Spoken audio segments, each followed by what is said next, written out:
আজকে সকালের জলখাবারে বানিয়েছিলাম ছাতুর পরোটা। ছাতুর পরোটা অনেকেই অনেক রকমভাবে বানিয়ে থাকে। কিন্তু আমি আমার মতো করে বানিয়েছি আর সেটাই তোমাদের সাথে ছোট্ট করে শেয়ার করে নিচ্ছি। ছাতুর পরোটা বানানোর জন্য নিয়ে নিয়েছিলাম ছাতু, তাতে দিয়েছিলাম জোয়ান, অল্প কালি জিরে, আদা কুচি, পেঁয়াজ কুচি, নুন, মিষ্টি, কাঁচা লঙ্কা আর তার সাথে দিয়েছিলাম আমের আচার আর পাতিলেবুর রস।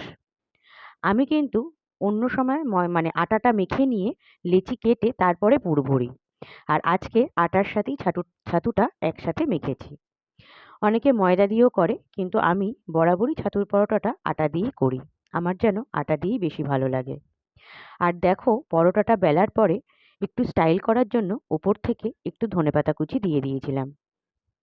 তো তোমরা কারা কারা ছাতুর পরোটা খেতে ভালোবাসো অবশ্যই কমেন্টে জানিও। আর তোমরা কিভাবে খাও পারলে সেটাও একবার শেয়ার করে নিও। তো এবারে পরোটাগুলোকে সেঁকে নেব। আর যেহেতু ছাতুর পরোটাটা আমার বর আলুর তরকারি ছাড়া খাবে না, তাই ওর জন্য করে নিয়েছিলাম আলুর তরকারি।